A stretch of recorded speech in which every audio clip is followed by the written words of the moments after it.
Students, in this video, we are going to study about dimensional analysis.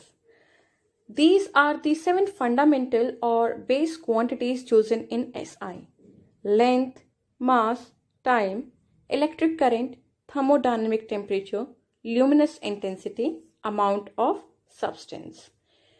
They are called 7 dimensions of the physical world, and as you can see that they are denoted with square brackets around them. So whenever we are using the square brackets around a quantity, means that we are going to deal with the dimension of the quantity. Now, the dimensions of a physical quantity are the powers or exponents to which the unit of base quantities are raised to represent a derived unit of that quantity. If I am talking about particularly of mechanics, all the physical quantities can be written in terms of the dimensions of length, mass, and time. Let me explain this with the help of an example. The formula for calculating volume is length into breadth into height.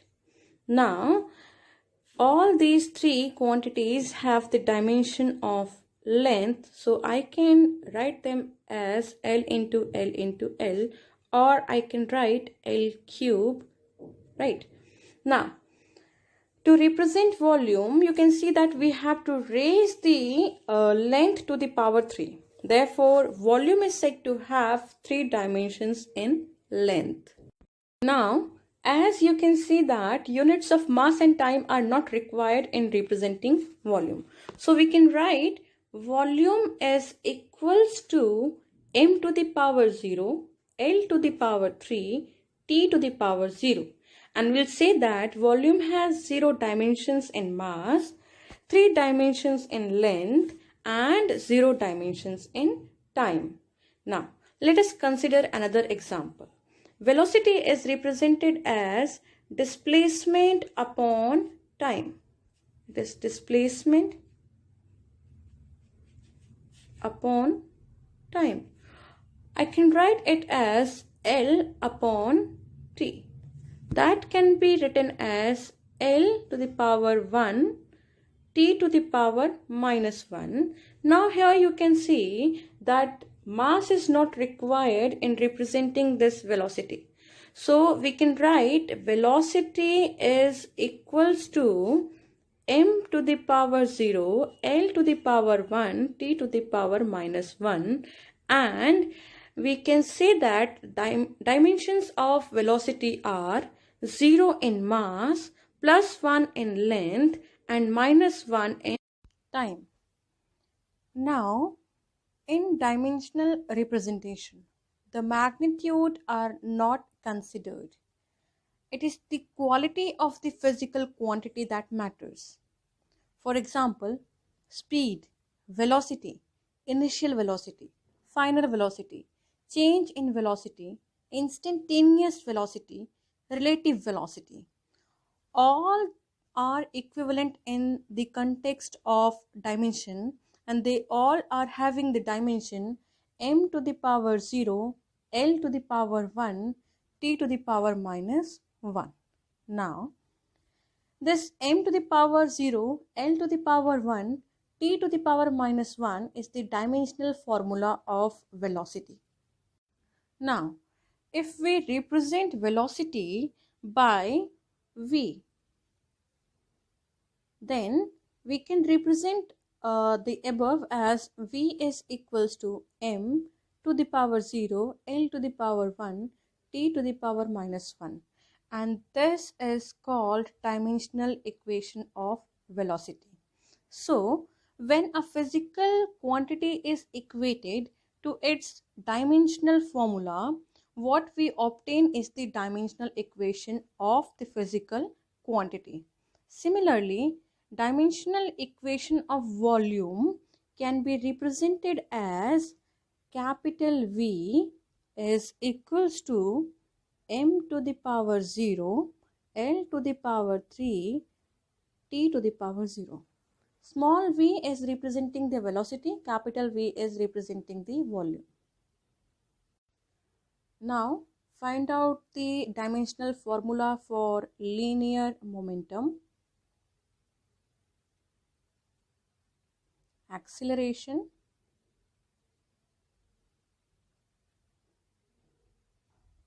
force, impulse,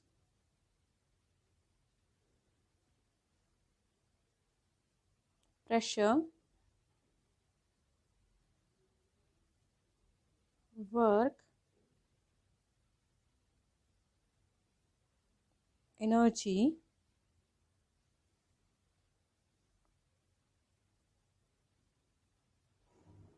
moment of force, power, thrust. Next topic that we are going to do is checking the dimensional consistency of equations. Students, we all know that the magnitudes of physical quantities may be added together or subtracted from one another only if they have the same dimensions, right? In other words, we can say that we can add or subtract similar physical quantities. That means velocity can be added to velocity, but velocity cannot be added to force, or an electric current cannot be subtracted from thermodynamic temperature. This leads to a simple principle called the principle of homogeneity of dimensions. And it is extremely useful in checking the correctness of an equation. If the dimensions of all the terms are not same, the equation is wrong. Let us consider an example to understand what I am talking about. So here we are going to consider an equation half mv square is equals to mgh, where m is the mass of the body, v is the velocity, g is the acceleration due to gravity, and h is the height. Now we have to check whether this equation is dimensionally correct or not. So what we need to do is just write down the dimensions of LHS and RHS. Then if they are same, then it is dimensionally correct, and if they are different, then it is dimensionally incorrect. So let us find out the dimensions of LHS and RHS and then decide whether the equation is dimensionally correct or not. There are two terms in the LHS, mass and velocity. So let's write the dimensional formula for left hand side, and it would be m, and dimension of velocity is lt to the power minus 1. Since it is square of the velocity, let's write power 2, and it can be simplified as m l to the power 2 t to the power minus 2. Then let's write down the dimensional formula for right hand side. There are three terms in the right hand side, and let's write the dimensional formula for each one of them. It would be m, and then acceleration due to gravity has the dimensional formula lt to the power minus 2, and then h has the dimensional formula l, and we can simplify it as m l to the power 2 t to the power minus 2. Now you can see that LHS and RHS are same, and hence the equation is dimensionally correct.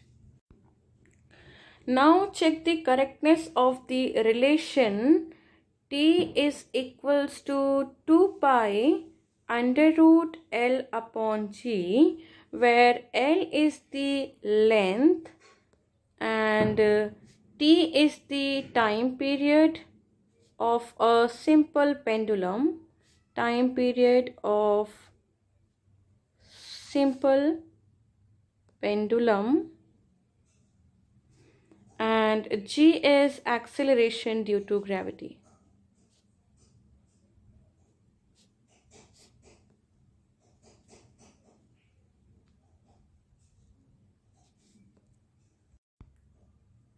Another question.